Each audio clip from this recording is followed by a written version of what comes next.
Okay.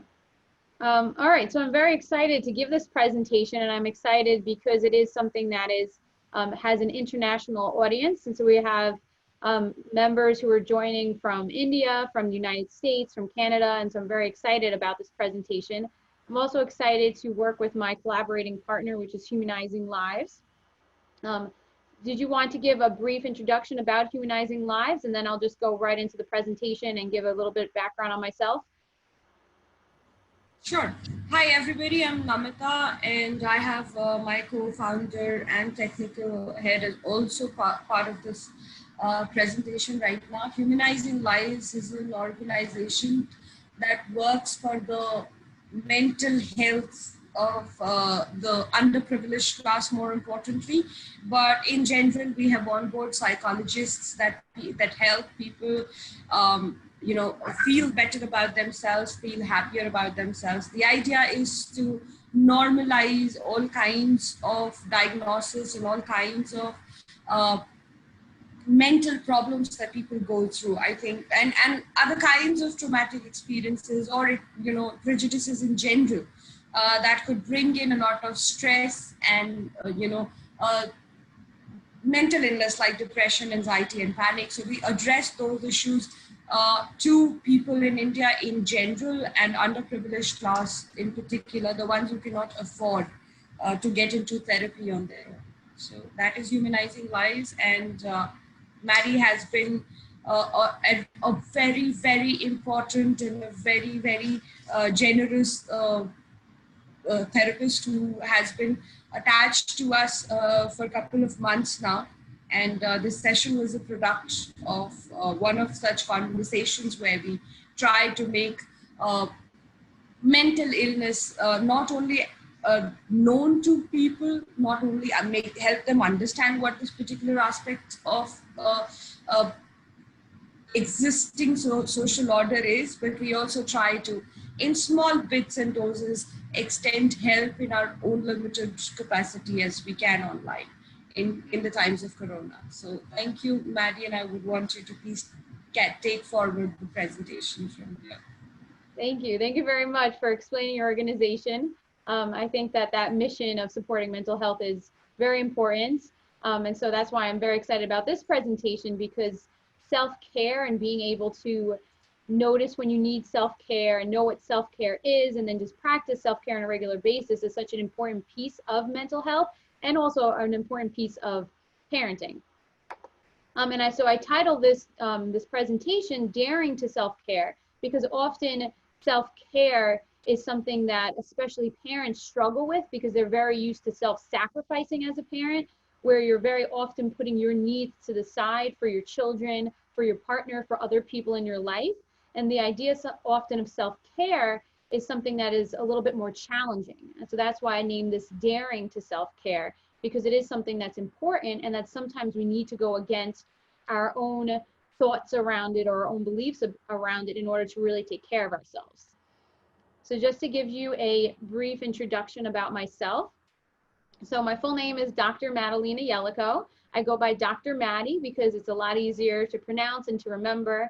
And so I am a licensed clinical psychologist located in New York, and I'm trained in a number of evidence-based therapeutic interventions. So what that means is that these interventions have been studied in numbers of research. So many research trials have shown the effectiveness of these interventions for different presenting problems, different emotional struggles. And so I'm trained in these evidence-based interventions. And I've been working with children and families for over 10 years. And a big piece of that is parenting. So I have a lot of experience in working with parents and in doing parent trainings. I got my doctorate degree at St. John's University, which is in Queens. And in addition to a lot of my therapeutic experience, I also am the founder of the CORE Method, which is a comprehensive parenting group. So that's a little bit of a background on myself. And now to get into our topic, which is self-care. And so the first thing that I want to point out about self-care is what it is and what it isn't. Because one of the things that can get in the way of us really practicing self-care is some of the thoughts and the misunderstandings we have around what self-care even is. And so the first thing that's going to be helpful for us is having a definition of what self-care is.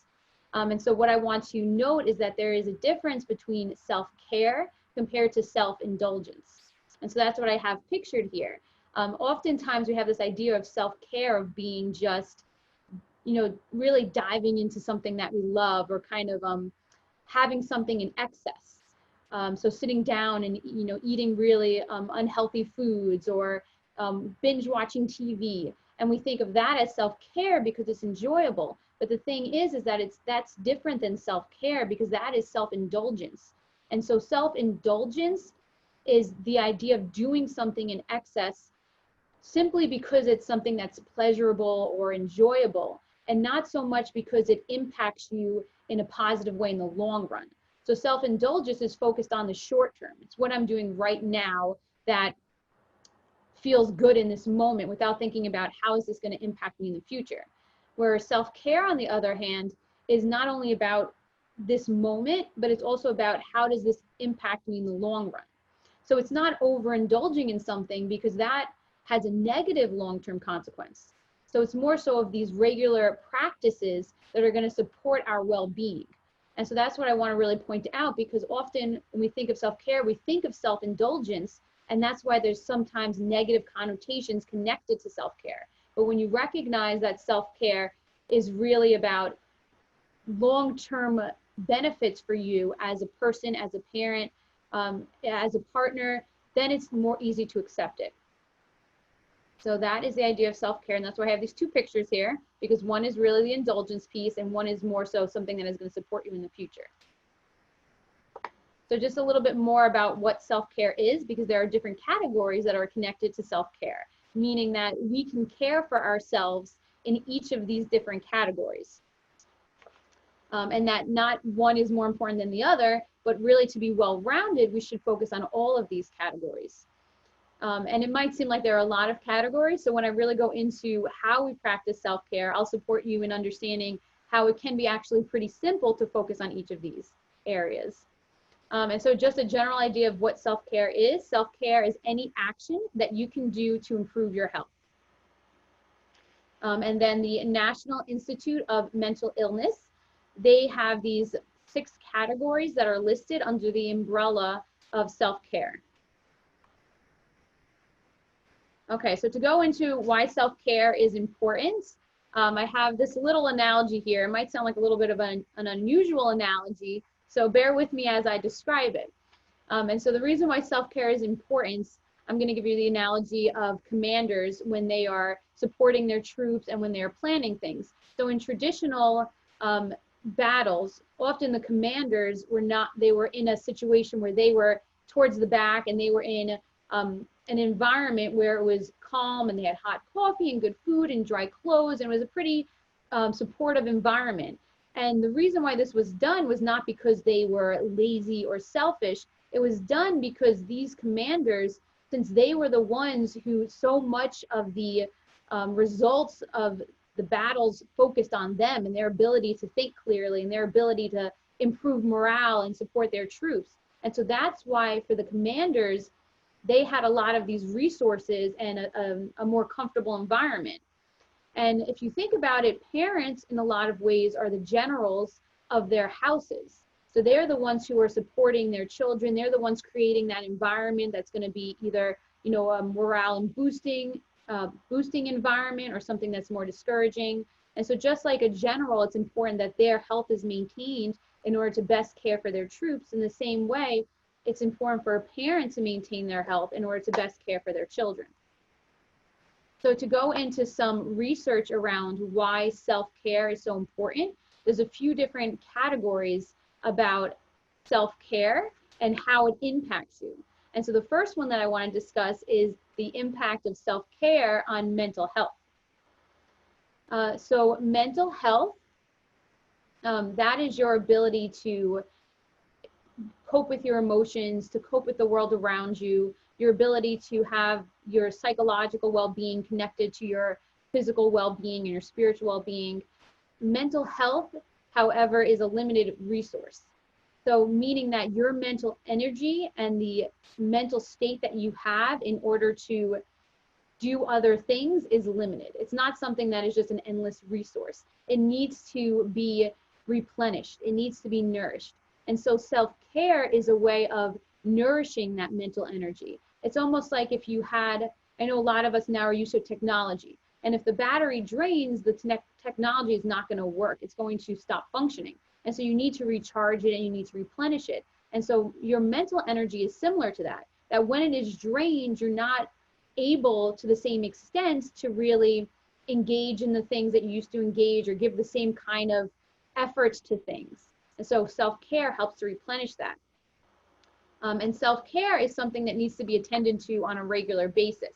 So a lot of times there is this notion that when it comes to physical health, we so readily accept that with physical health, we have daily practices or regular things that we do to support our physical health, right? Like regular doctor's appointments, taking vitamins, regular exercise. So we're aware more so of how to take care of our physical health. But when it comes to mental health, we often have this idea of just responding to something negative. So we focus on our mental health when we're already stressed, or we're already depressed, or we're already anxious. But the thing is, mental health is just as important as physical health. And just as with physical health, we focus on it on a regular basis, mental health is the same thing. And so self-care is the way that you can regularly focus on your mental health. If you had a broken bone, you would go take care of it, right? If you needed to rest for 6 weeks in order for your bone to heal, you would do that. It's accepted that we do that. But when it comes to mental health, we don't accept it to the same extent. And so that's what the self-care idea is that it is okay for you to take a break or to do what you need to do in order to support your mental health. Okay, and so mental health is very closely connected to physical health. The two of them are so combined that it's difficult to separate one from the other, meaning that a negative change in one is going to produce a negative change in the other, right? If you think about it, when you have a broken bone or physical pain, you often have an emotion that is tied to that. So sometimes you'll feel more depressed, or you'll feel more anxious, or you'll feel more stressed because of your physical pain. And the opposite is also true, that when you're mentally drained, your physical health also can suffer. And so there are a lot of studies that show that regular stress and burnout can lead to a lot of physical illnesses, from cancer to diabetes to heart disease. So our physical health is just very much impacted by our mental health. So self-care not only is about your mental health, but also about your physical health and the longevity of your life, because having that self-care so that you can have strong mental health is only going to make your physical health even stronger. Okay, and I just want to check in because since I can't see anyone or hear anyone, I just wanted to check in if someone could just let me know in the chat if you can hear me well. Yes, we can. Thank you. Okay, so some more information about how self-care is directly connected to parenting. So one of the things that some research has found is that when parents care for themselves, they're better able to care for their children. So our mental health impacts our ability to cope and respond to our children. So it impacts a lot of functioning when it comes to parenting. And if you think about it, when you are already stressed and overwhelmed or just completely exhausted, there's not a lot of energy that is left to give to your children or to cope with maybe some of the stressors that they're going to, or just some of the typical stressors of being a parent, because being a parent is a very emotional job. There's your children are changing ages, and when they change into a different age group, it's almost like you have to relearn how to interact with them or how to cope with some of the things that they're going through. When they have stressors in their life, say with school or peers or friends, that directly impacts you. When they're misbehaving, that impacts you. And the way that we can best respond to those things is when we have the energy to respond in an appropriate way. So for example, say your child is having an outburst, right? Ideally, we want to try to stay as calm as possible when they're having that outburst. So even though, of course, an outburst from a child is very stressful and it's hard to stay calm, but ideally you would like to stay calm. Now, if you're already exhausted, say you've already worked 8 hours and then you cooked dinner and then you cleaned and you're worried about bills, or you're worried about an argument with your partner, and all these other things are on your mind and you're already exhausted, it is going to be significantly more difficult to stay calm during your child's outburst, or to speak to them in a kind manner, or to practice patience. So that is what this research is showing, that parental fatigue negatively impacts parenting, right? So then, the opposite is then true, that caring for yourself and practicing self-care so that you have the energy is going to support in parenting. It also impacts directly your child's well-being. So one study found that so often parents want to practice quality time with their child, and in general, spending individual quality time with your child is supportive for bonding, it's supportive for their emotional well-being, it's supportive in helping them learn coping skills and learning about life in general. And typically that quality time is very supportive. However, one study found that there is one instance in particular where quality time can actually be harmful to your child. And that is when the parent is already tired, stressed, feeling guilty, feeling anxious, or feeling depressed. And the reason why that's true is because even if you feel that you are trying to hide those emotions, or even if you feel that it's not obvious to your child, or that maybe your child's too young to understand it, they are still picking up on that. They're still picking up on the energy. They are still having that understanding that there is something that is wrong. And so that quality time then there's a negative aspect to it, because you are not in a mental state to create that positive environment during the quality time. So that's what this study showed, is that if you are not in a positive mental state, then your quality time with your child could actually be negatively impacting them. So a parent's mental health has a significant impact on the future success of their children. And there's also research around this, that the well-being of the parents really can change the trajectory of a child's life. And the trajectory means where they are going to go in their life, whether or not they are going to experience their own struggles emotionally, with relationships, with success in their careers, or whether or not they are going to fare well in all of these areas. And if a parent's mental health is suffering, that makes their trajectory a little bit more negative, meaning that the children are more likely to struggle in these different areas of life. And the reason for that, again, is the environment that's created unintentionally very often, but the environment that created, like, children are learning to pick up on that anxiety, to pick up on that stress, to pick up on those feelings of sadness. And so then that becomes part of their repertoire of how they react to the world. And so that's another reason why a parent's well-being is so important, because it directly impacts their child's well-being, and it directly impacts how that child is going to be set up for the future. Okay. So this is similar to the previous slide.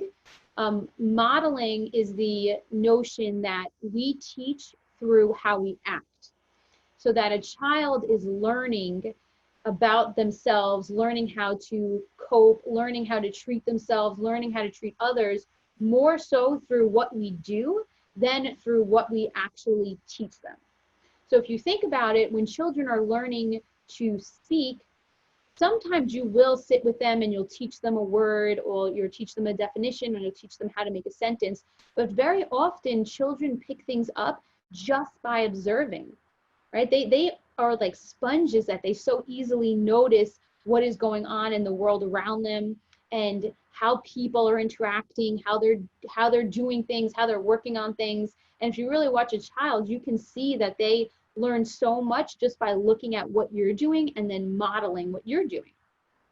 So as a parent, if you practice self-care, you are then teaching your children how to care for themselves. So if you as a parent are, putting to the side your needs, you're teaching your child unintentionally, but you are teaching your child that it's okay for them to put aside their needs. And so then they might grow up and they're going to internalize that idea that it's okay for them to put themselves last. And it's okay for them to not focus on what they need and just continually focus on what other people need. So then as a parent, one thing you want to consider is, how do I want my children to treat themselves? How do I want my children to act when they're in a relationship? How do I want my children to act and to treat themselves when they are parents? And then you get to embody that and act that way, because you will then teach your children through your behavior how to do that. And so that's what modeling is. And that's why this picture is the parents holding a mirror up, because what they're doing is really showing the child what they do and how they should treat themselves. So here's just a short video. It's about a minute long, and it's just going to go over a little bit again of why self-care is so important to parenting. Self-care has a huge impact, not only on the parent, but also on our child. If we're trying to teach our children how to take care of themselves and how to make good decisions, it's really, really important that we show them how to do that by making sure that we are taking time out for ourselves. Sometimes we may need more sleep, a moment to compose ourselves, and showing our children that it's important enough to do this, that you're going to do it and you're going to model how to do that well, is critically important. So self-care is absolutely important for parents themselves, but it's also an important habit to teach our children early. So that's a little bit of a review of what I was saying about how important self-care is, especially when it comes to modeling. And so this in particular I thought was very interesting. It was a study done where around 1,000 families were surveyed, and they asked the children that if they were to have one wish, what would that wish be? And a lot of the parents thought that the children would say that their wish would be to spend more time with their parents. What the children actually wished for was that their parents would have less stress and would be less tired. And I thought this was very interesting, because often we don't really recognize how much our children are noticed. Often we have this mentality that if they don't directly see it, if they don't directly see us arguing, or if they don't directly see us crying, or if they don't directly see our stress, that they're not going to notice it. Or we think that if we just say we're fine, or if we just push forward, that they're not going to notice it. And this study really shows that they do notice it, that children do pick up on it. And if you think about it, emotions, and in fact, one of the functions of emotions is to communicate. And I'm sure you've probably had this experience where someone maybe was sad or angry or anxious, and they didn't need to say even a word to you, and you just knew it, right? There's just certain signs, facial expressions, a certain energy that you put out. There are certain just signs that you can pick up on, that a person does not need to say one word, and you can tell that something is wrong, right? You can tell that something is off, that they're struggling with something.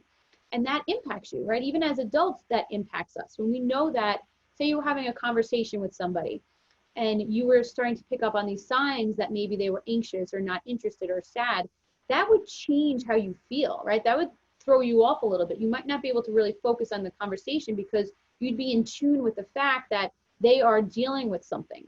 And so children pick up on that as well, because those emotions are built into them, and that ability to understand emotions is built into them. And so self-care is important for this reason as well, because even if you say to your child, I'm fine, they can still tell that you might not necessarily be fine, and that is going to impact them. And I wonder, just as maybe something to think about, growing up, did you experience a situation like that where maybe you could tell something was wrong, but the adults in your life kept saying everything was fine?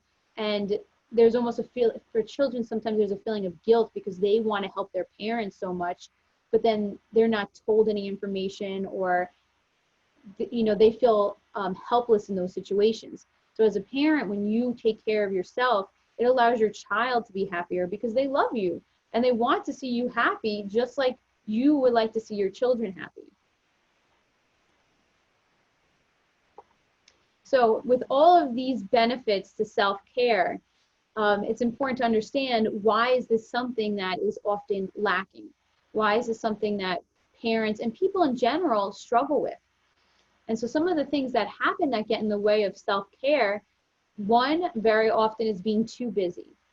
So we have, especially as parents, you have very busy lives. Not only are you taking care of your children, which is a full-time job, you might also be working, you might also be going to school, you might also be trying to do things to better yourself, managing finances. So there are a lot of things that are on your schedule. And so sometimes self-care gets put to the side because we just feel that we are so busy that self-care, we think, is just an afterthought.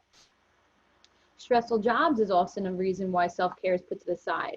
So you're so focused on your job, and of course jobs are important because that's how we make our income, but there's such a focus on doing everything and doing well in a job that our self-care suffers. Another one is being too consumed with technology to make time for ourselves. So sometimes we think that technology is a way for us to take a break or to relax. And what can happen is that we start diving into technology, but in a negative way. So we might be on social media and we're comparing ourselves to others through social media. And that comparing is just gonna hurt our self-care. Or we're binge watching show after show after show. And again, we think that that is relaxing, but really that can drain us as well and can hurt our mental health. So sometimes our dependence on technology can actually be something that prevents self-care. Another way that self-care is sometimes put to the side is that we take the easy way out. And meaning taking the easy way out is that it's easy to put on Netflix and to watch a show after show. It's easy to go on the app on your phone and go onto Instagram and just scroll on Instagram for hours. It's easy to go grab some ice cream or chocolate when you are stressed and have that be the way that you cope with that. So a lot of these self-indulgent habits are a lot easier because we're used to them, because they're just readily available in the environment. And so sometimes that throws us off from actually doing the things that are going to be caring for ourselves.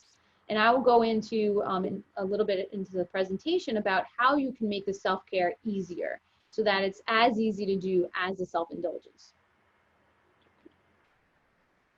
Another way that we struggle with self-care is because we might not have had examples of self-care growing up. Our parents may have done the same thing of sacrificing and always giving, and we did not see them practicing self-care. So then we don't have that knowledge of how to practice self-care. So it might feel like something that's new that we now need to learn. Another one, and this one is very important, is our thoughts and belief around what self-care is. Our thoughts and how we view the world, our interpretation of things, significantly impacts our emotions, our response to them. So for example, let's say I'm from New York, so I'll just give this as an example. Let's say I'm walking through New York City, and as I'm walking through New York City, I'm thinking to myself like, oh, the city is so crowded, there's so many strangers here, there's no trees, the streets are dirty.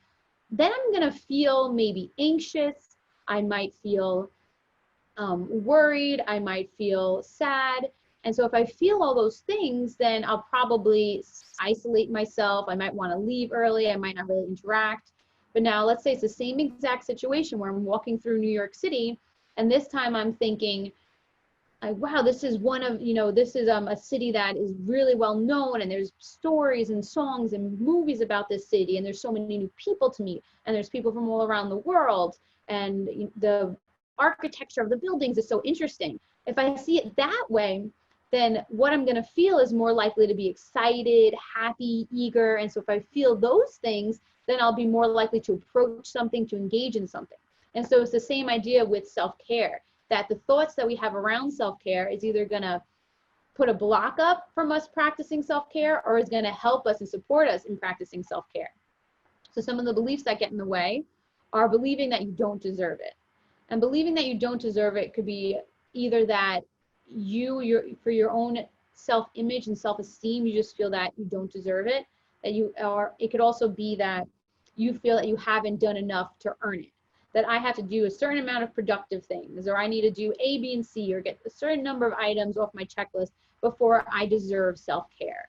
And the reason why that's not helpful is because self-care is not necessarily a reward. Self-care is a necessity.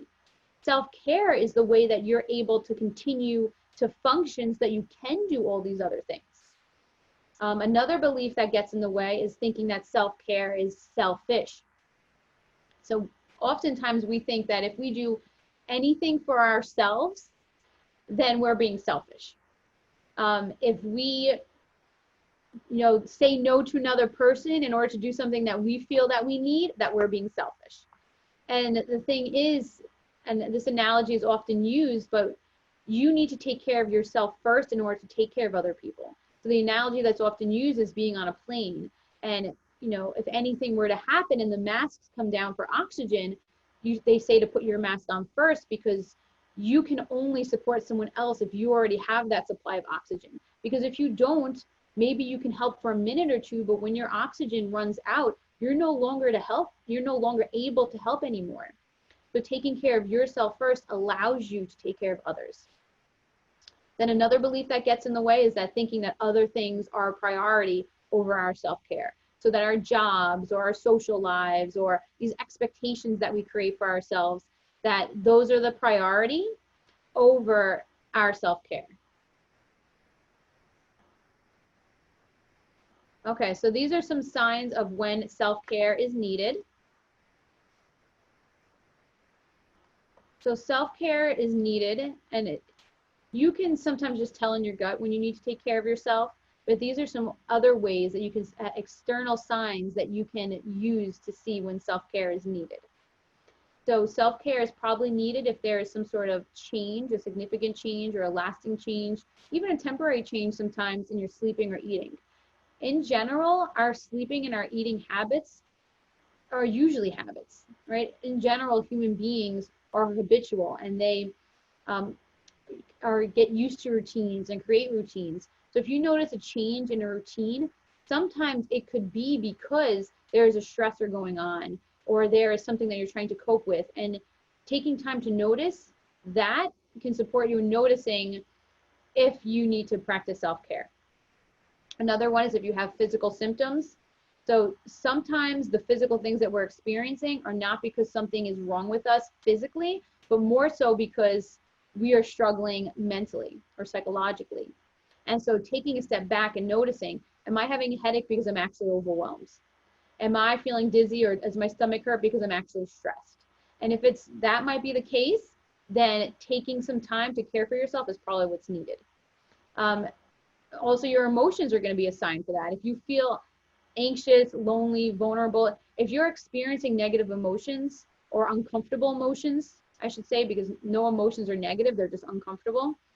So if you're experiencing uncomfortable emotions, take some time to check in with yourself and see, maybe there's something that I need to do to support myself in coping with these emotions. And emotions come up on a regular basis, and it's part of life.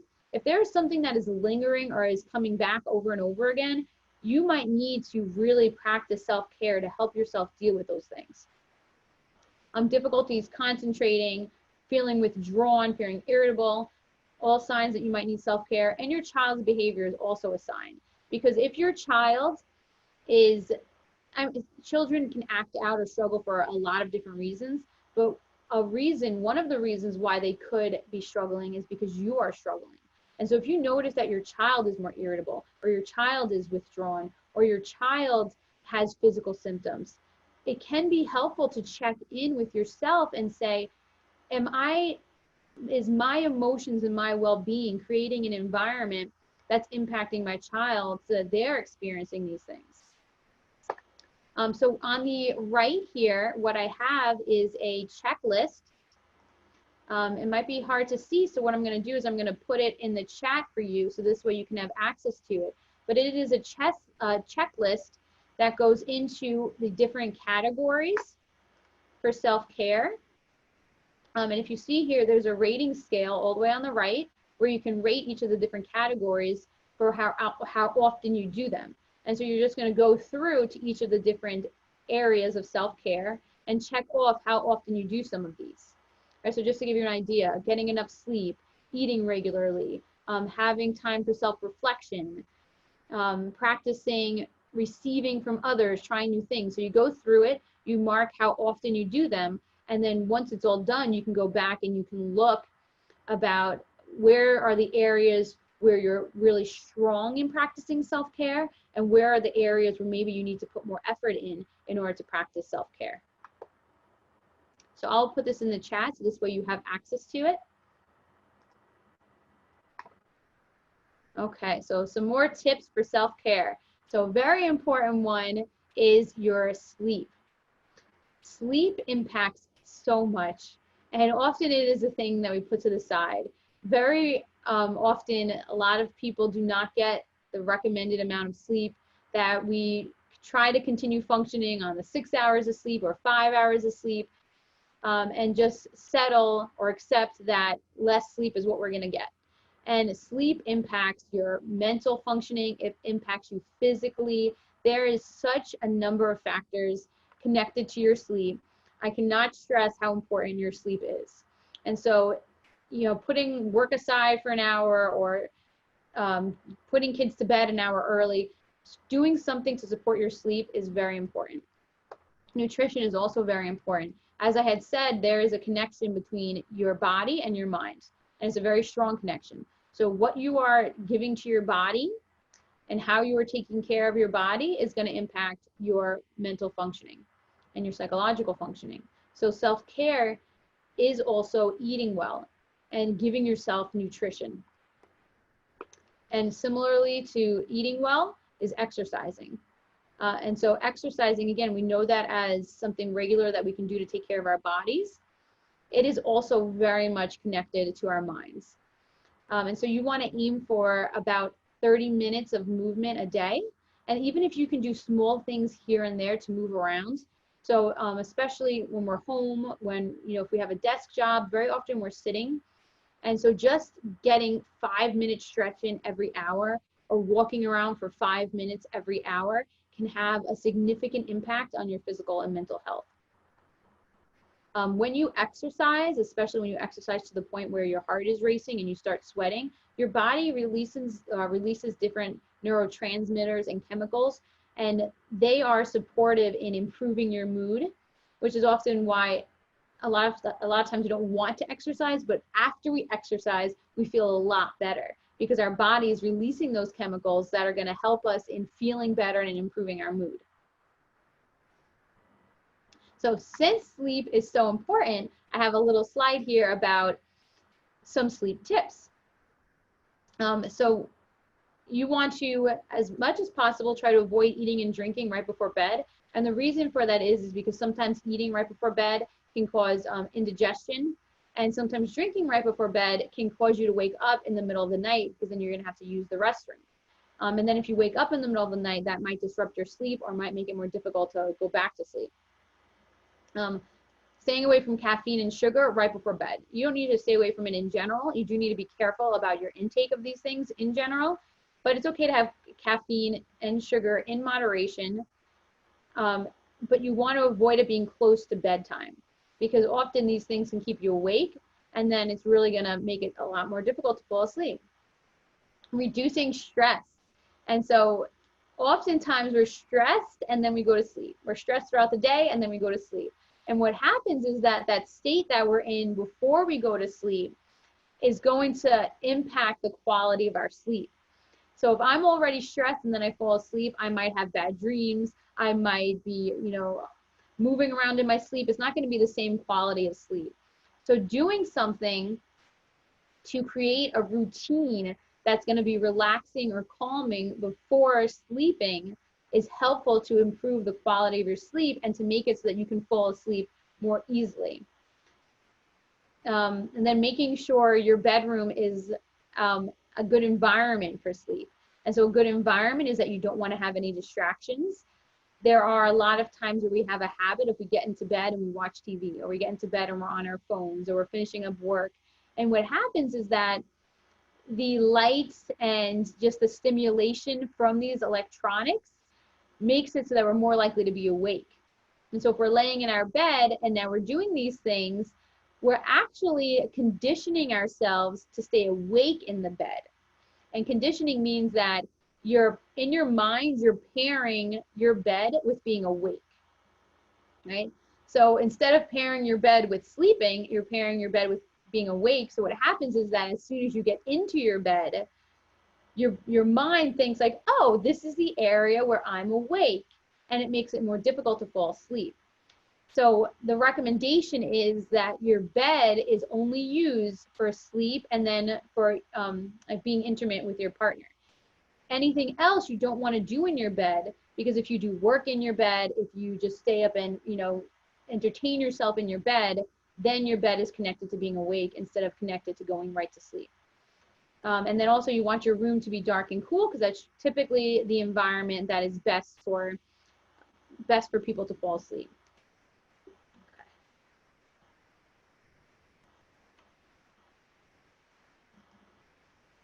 Okay. Can I just do another check-in just to see if I'm being heard well?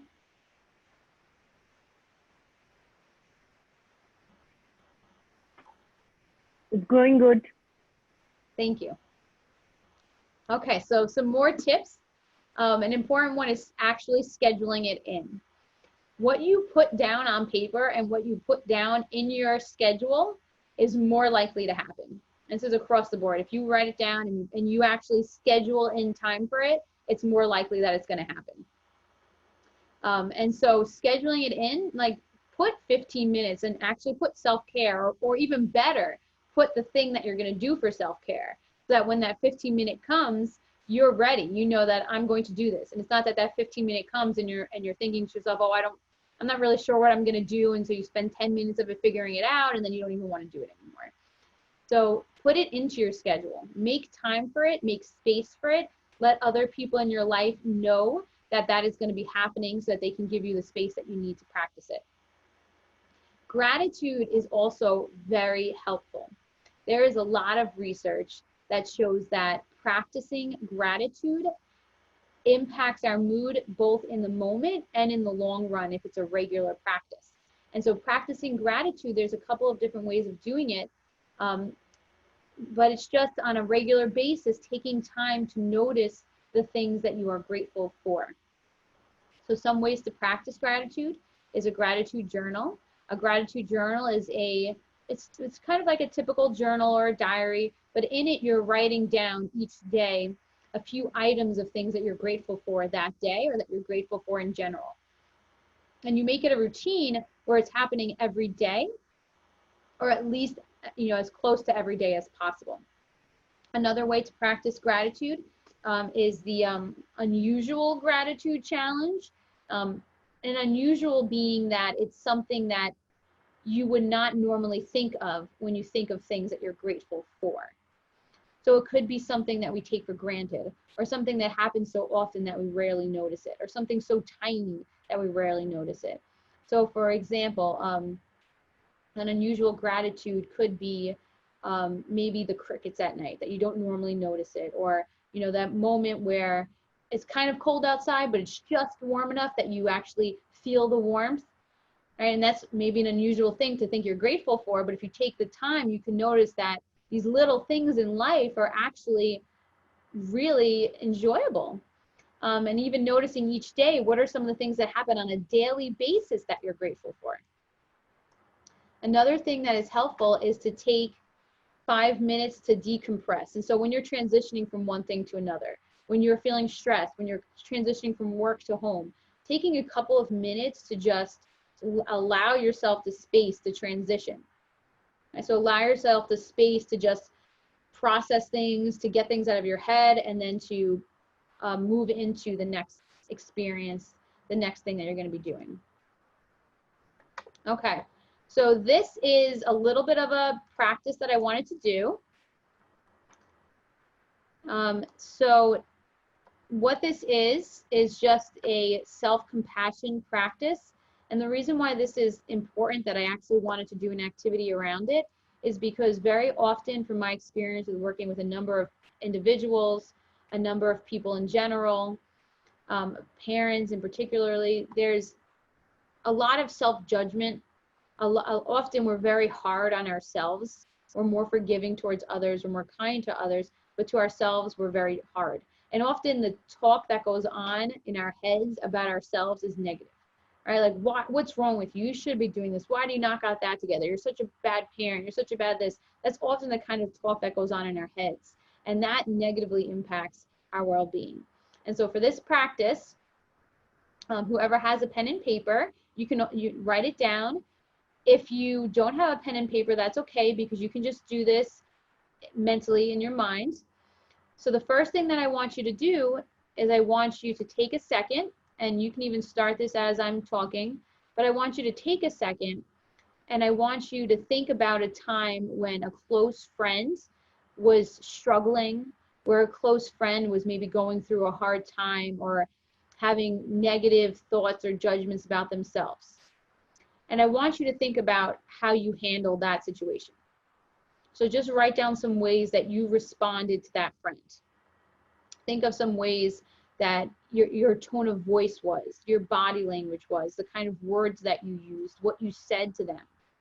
So I just want you to take just a couple of seconds and write down some of those things. Okay, so I'm just going to pause for a second for you to think about it, for you to write down some of these things.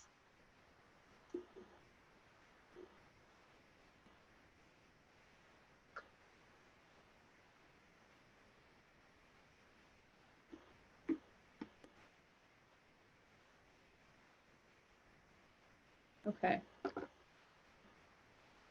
So now I want you to think about a time when you were struggling, when you were feeling bad and having negative thoughts to yourself, when you did something or something happened and you were not satisfied with it. How did you respond to yourself? What did you say to yourself? What was the conversation in your minds, the conversation that we have in our heads with ourselves? What was the tone of voice that you spoke to yourself in? What did you say to yourself? How did you treat yourself? Right, so I just want you to take just maybe 30 seconds and just think about how you responded to yourself when you were going through a struggle. Right, so if you have paper, again, you can write this down. It's nice to see the comparison on paper. If you don't have paper, you can think about this in your mind.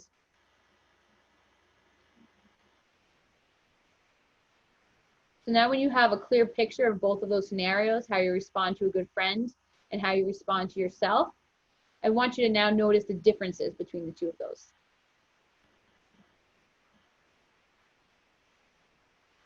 So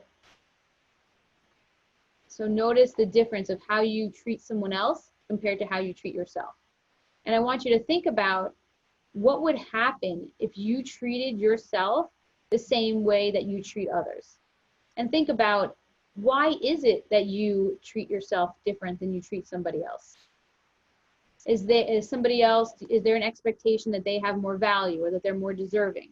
Why is it that often we are kinder to others than we are to ourselves? So think about that. Think about what are the factors and fears that come into play that lead you to treat yourself differently than you treat others. And then really think about it and take some time even to write this down. What would happen? How would it impact you? How would it impact your family if you responded to yourself and spoke to yourself the same way that you responded to a close friend? So since this is so important, I'm going to take 30 seconds to just have you think about that and write that down.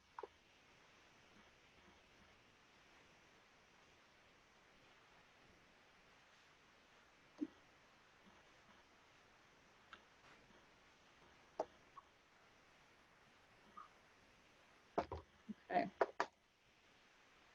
And so the real goal of this is to notice that self-compassion and being kind and forgiving towards ourselves and taking some time to be positive towards ourselves is a form of self-care. Another one, and I smile because I really like this one, is learning to say no. So a lot of times we think with our children, with other people, that we want to just give, say yes, yes, yes. And it's okay to say no. It's okay to know when something is not serving you. It's okay to know when you're overwhelmed. It is okay to know when you're just not in the mental space to do something, and to say no to it. And no, that word no, and not just the word, but the idea of being able to set boundaries, is one of your greatest tools in protecting your well-being, because often our well-being suffers because we do not create those boundaries. And then we just allow other people or allow experiences or situations to just run us into the ground and just drain us because we do not set those boundaries and say no. It is about balance, which is why I have that point there. You don't want to just say no across the board. And there are times where you would want to put your own desires or needs to the side in order to do what needs to be done. And so there is, so there is a balance between saying no and also saying yes. And I say here, follow your wise mind, because you have that inner wisdom that will support you in knowing when you need to say no. So just very quickly, we have 3 states of mind. One is emotion mind, and that's when we act and think just purely on our emotions. Then we also have reasonable mind, which is where we act and think purely on logic and reason. If we were to say no just because of our emotions, we might say no to a lot of different things. We might say no to things that would actually be really helpful. If we say no just based on our logic, then we're not considering our emotions, right? And mental health is connected to our emotions. So that's why you want to use wise mind. And wise mind is really a connection of your emotion and your logic. It's understanding both, but coming to a deeper understanding where it's almost a knowing, right? It's like your gut feeling, that wisdom of just knowing that something is true. And so if you learn to listen to that voice, you will learn when you need to say no or when you need to create a boundary. Okay. So practicing forgiveness, this is very similar to self-compassion, where you get to forgive yourself. If you make a mistake, if something does not turn out the way that you would like, it's okay to forgive yourself. It's okay to recognize that you don't have to be perfect. And also forgiving others, because then that allows you some more freedom and that gives you more peace. Start taking compliments. I really smile for this one too, because so often I notice that when a person receives a compliment, their reaction is to think of the reasons why that's not true, or to try to minimize it. Right? If someone says good job at work and you say, oh well, this person helped me, or it was just luck, and we try to minimize the compliment instead of just accepting the compliment. Or we think that the person is just saying that to be nice, or it's not actually true, or they just feel obligated. And so we so easily diminish compliments. Yet, on the other hand, we so readily accept criticism. And often we're constantly criticizing ourselves. So if we're easily accepting criticism and then finding ways to reject compliments, then that is just going to drain us. And so that's why one of the self-care things is accepting a compliment. When someone says, good job, or I like this, accept it. Accept that it's true, that it's coming from a place of being genuine. And then asking yourself what your needs are. Because I'm giving, examples that are going to be helpful. They're typically helpful across the board. However, every single person is unique. Everyone is an individual. And so knowing yourself and what you need and what is going to give you peace, what is going to make you happy, what is going to rejuvenate you, take time to notice that. Maybe even create a list. Okay, so now we went through what were all the evidence for why self-care is so important. We went through why it's so important as a parent, why it's so important for your children. And then I went through different ways that you can practice self-care. And so to get you started, now that you have all this information, here are some ways to try to simplify it a little bit, to try to figure out what you need and to make it into a practice. So the first thing you want to do is challenge your thinking. So if you're one of those people, and there's a lot of us that think that doing something for ourselves is selfish, you get to challenge that thinking. It is not selfish. It is necessary. It is something that you need to do and that you get to do in order to really give your full self and your best self to those around you. If your goal is to support others and to love your children the best you can, which is a very admirable goal, taking care of yourself is necessary to achieve that. Because if you are not coming from a place of fullness and wholeness, you cannot then give wholeness to somebody else. And so first you want to challenge your thinking around it. So this way you can practice it and try to get rid of some of those feelings of guilt that are sometimes connected to it. Another thing that you can do is you can, just how I had that survey earlier, where you can go through the different areas and notice where there is some self-care that is lacking. You can also do a similar thing with the self-care wheel that I have pictured here. And so again, it has those 6 categories, and inside of it, it has some ideas about what are different self-care things that you can do in each of the different areas. And so you can even find these online if you just Google self-care wheel. But you can get one, like this copy where it has the ideas. You can also get a blank copy, and then you can write in your own ideas. So this way you have some ideas about what you will do for yourself in each of the areas. Another thing you can do is make a vision board.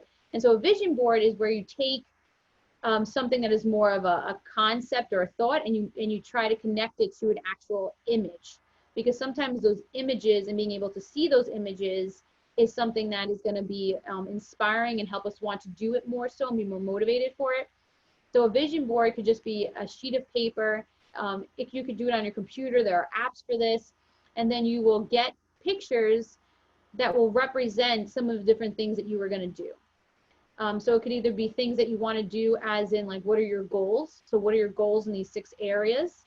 It could also be specific things that you want to do, like a picture of the beach, because maybe you want to go to the beach as a way to self-care. And so this way you have a nice visual around it. Another thing that is going to be supportive is making a family practice around this. So then not only are you practicing this for yourself, but then your family is also learning and your children are learning. And then also, because if this is a regular practice, then often there's more space for it, there's more acceptance around it, and then it makes that easier for then you to do as a parent.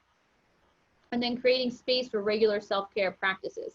And so creating space could mean letting other people in your environment know that you're going to be taking 15 minutes, say at 1 o'clock, in order to self-care. Or that on Friday evening, you're going to have 2 hours to yourself or take a break, or even letting your job know. Say to your job, on Saturdays, I'm not going to be answering my phone. Or this day, I'm only going to be responding to emails between these times. So creating space can mean setting up those boundaries ahead of time so that others know what to expect and know to give you that space when you need it. Creating space for it is also making ways that you can do this on a regular basis. So figuring out, small things that you can do every day to practice self-care, or every week, or as often as possible, having those things available. So say, for example, you want to do, let's just say a facial for your self-care, but then you don't have the things that you need in order to do it, then you're probably not going to do it. So planning ahead of time what you would like to do and what you need in order to do it is going to make it more likely for that to happen. So creating space is just creating an environment and having things planned out so that you can do this easily. And when I say self-care, it does not need to be some grand thing. You do not need to say, take the day off of work and go to the spa. You can do that, absolutely. But the thing is that if we think of self-care as this really big, grand thing, we're going to be less likely to do it because it's difficult to do grand things like that on a regular basis. So self-care can be something that is really simple. Self-care can be getting up 10 minutes earlier so that you have some quiet in the morning before your children wake up in order to really just mindfully drink your cup of coffee. Self-care can be going to sleep 10 minutes early. Self-care could be changing the background picture on your phone so that you see a picture that's inspiring to you. You can think of very simple ways to do self-care that you can practice it on a regular basis. How best can we teach our kids this information? Is it just by... All right, so this next video, so we're getting towards the end of the presentation, and this next video I thought was a nice summary and a pretty powerful explanation about why self-care is so important. So since it automatically starts before I go to the page, I just wanted to give an introduction about the video. So let's watch the video and then I'll give a little bit of a summary after the video. How best can we teach our kids this information? Is it just by practicing it ourselves, or can we also teach certain techniques? Your children will rarely succeed at listening to you, but your children will always succeed at becoming you. So the best way to teach your children is to embody the work itself. Right? In Ayurveda, which many of you know is part of my work too, there's a beautiful quote, a shloka we call it in Sanskrit, which is, to cure the child, you heal the parent. So what does that mean? In this case, in this question, recognize, without putting pressure on yourself, that your children are learning from you energetically more than what you tell them. So the more you can just embody your own sense of freedom by looking at your own constructs, then that is the greatest gift you can give your kids.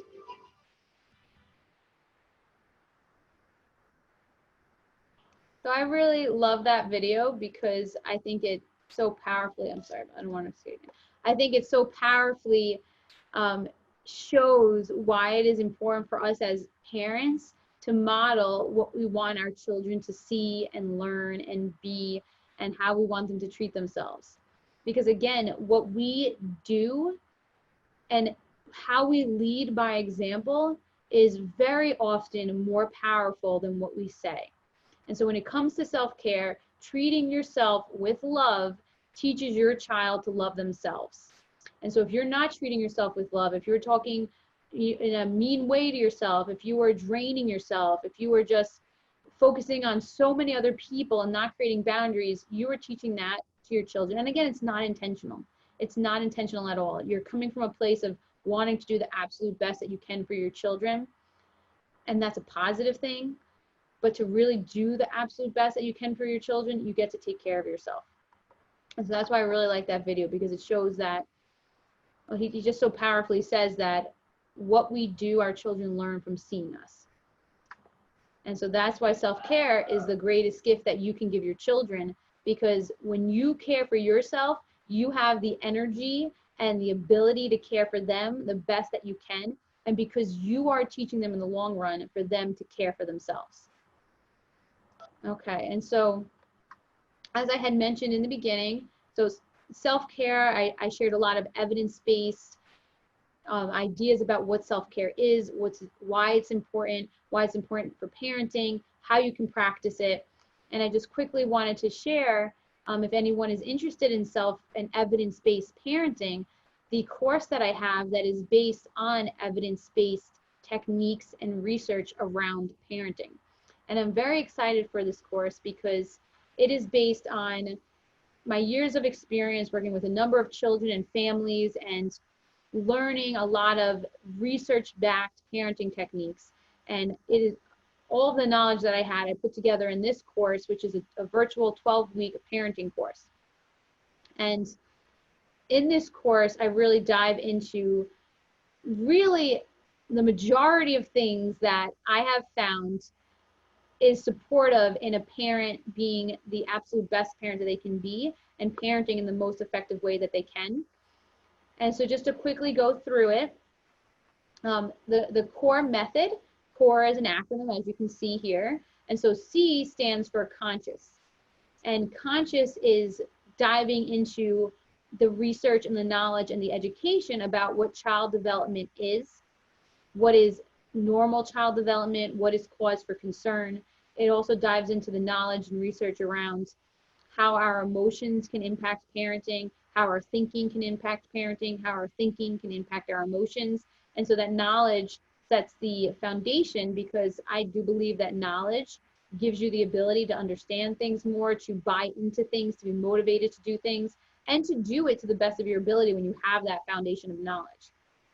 So that's why the C is first and the conscious and the learning is first. The next thing is the O, which stands for owning emotions. And so this piece in particular, owning emotions, I'm very excited about, because focusing on your own emotion regulation and coping with your own emotions is not something that's typically discussed in parenting. So often if you take a parenting course or if you read a parenting manual, they go right into all of the parenting skills, how to use discipline, how to use reinforcers, but they don't go into how do you cope with your own emotions. And your emotions, as we just went through in this, impacts how you can respond to your child, impacts your ability to actually use skills to create an environment that's healthy. And so this owning emotions is very directly tied to what I have presented in this webinar about self-care. Because owning your own emotions is learning to create that emotional health so that you can be as effective a parent as possible. And then the R is for relationships. And so I'll teach evidence-based techniques for really establishing positive relationships, because a child is more likely to be willing to listen when they feel really connected to you and when there's mutual respect in the relationship. And then the E is for evidence-based parenting. And so the evidence-based parenting is where I go into a lot of those more traditional ideas, the evidence-based skills around parenting. And so learning to use your attention, learning to use rewards, learning effective discipline, learning a lot of the different parenting skills that are shown by evidence to be the most effective. So that is the core method. You can learn more about this on my Instagram, and you can also learn more about it on my website. You can also email me or ask questions here if you would like. And then just give you contact information. So on the left is my contact information. So my Instagram is @_Dr. Maddie. And then you can email me at dryellico@gmail.com. And then my website is drmaddie.mykajabi.com. And so you can contact me or look up some more information on any of those. And then for the contact information for my partner that's collaborating with me today on this webinar is Humanizing Lives. And so their contact information is here. Their website is humanizinglives.com. Their contact is contact@humanizinglives.org. And their Instagram is @humanizinglives. And so thank you so much. Thank you for everyone who is here. I know a lot of the people who attended got here early and on time, and I really appreciate that. So if there are any questions, you can either ask the question. You could unmute yourself if you would like and ask the question. You could type the question in the chat box. I think someone had said that they had a question. Yeah, Maddie, it's me. I do have a question. So I feel self-care can be tricky a lot of time because we are sometimes less on time, low on energy, and we just tend to ignore. So we think that, okay, if we are short on time, let's just attend the child instead our own self-care or our own routine. How do we deal with that? Is it just the time management, or it also has to do with ignorance towards our own feelings? So it's both. There are a few things that are connected there. So one of the things that is happening also is that when we have low energy or when we're feeling sad or emotionally drained, usually we have less motivation at that time to engage in things that are going to be good for us. Like usually when we're already tired or drained or feeling down, we don't really want to exercise. We don't really want to do things to take care of ourselves. And at that time, what you need to do is choose to do those things anyway. Even though you might not feel like it, you have to choose to do those things, and you get to choose to do those things anyway, because when you do those things are going to be what start to create the motivation and create the energy and improve your emotions. Right? So for example, if I'm feeling down, maybe I have an urge to just lay in my bed and to isolate myself, but if I do that, I'm only going to feel worse. But if I choose to just get up and go for a run or go for a walk or talk to someone or laugh, even if I don't feel like it, if I choose to do it anyway, then my emotions are going to catch up. So that's one of the things, is that you might not feel like it, and it's okay. You still get to choose to do it. And time is also big, because again, a lot of times as parents, we put everything else first. You know, our child needs to do this and that, and there's all these responsibilities, and the house has all these responsibilities, and work has all these responsibilities. And we think that all those things are more important, and they are important, but it's okay sometimes if your child goes to bed 5 minutes later, or if you don't leave the dishes in the sink for one night.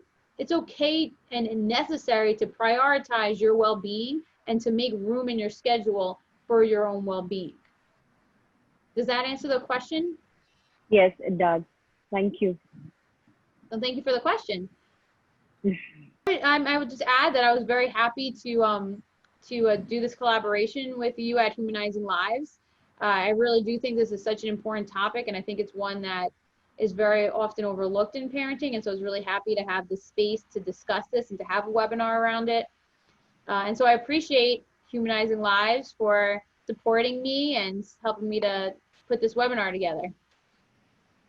Thanks to you. True that. So on that note, on behalf of Humanizing Lives, and I don't know why my name doesn't show, my video doesn't come up, but I'll have to thank you anyway in this format itself, Maddie, and my apologies for the technical glitch here. So thank you so much for agreeing to do this webinar for us. It was extremely informative to start with. We, sometimes tend to treat the things that are the most importance to us. The more important it is, the more time taking it is in our head, and therefore we never get around to doing it. I think you put it up beautifully in your presentation. You put all of that together in a way that made a lot more sense and kind of effortless as well. And with that added purpose of modeling your behavior, in a way also reiterates or manifests in your child's behavior the importance of taking care of self, was beautifully done. And we would like to do this time and again with you so that more and more people can get the message that you have to send out there for especially mothers, if not everybody else, to take care of themselves, to ensure that they are more present, aware for their children when they're attending to them, because they themselves feel pampered and taken care of as well. And sometimes you don't need another individual or an agency to take care of you. You could do it yourself by assigning time to yourself specifically to take care of your needs, emotional, mental health, physical health, and all of that. So thank you so much. It was extremely enriching and a super learning experience here for all of us. Thank you. I appreciate that. And I would love to get this information out more. So definitely on board with that. Yes, on that note, I think Akshat has a question, just raised his hand right now. Akshat, please go ahead. Sorry, it was by mistake. Okay. Oh. Okay. No problem. No problem. So Maddie, you were concluding, and on that note, we will end the session. Yeah, thank you again for everyone that was here and everyone that supported this. And yeah, we can conclude the session. So I will. Perfect. Thank you everybody for being here. Before I leave, I would like to repeat myself again. Please join Humanizing Lives on Instagram, visit our website, and mail to us if you need any kind of psychological assistance, you need any kind of help on personal level as well. If you have any questions, absolutely any questions related to self-care and taking care of your child in general as well, you can get in touch with Dr. Maddie on her email ID, on her website, and also on her Instagram handle. If you can't find her, look into our Instagram list of followers and you'll find her there. Thank you so much for being patient with us. And on that note, keep smiling. And if you can't smile bright and wide, get in touch with Humanizing Lives. Thank you.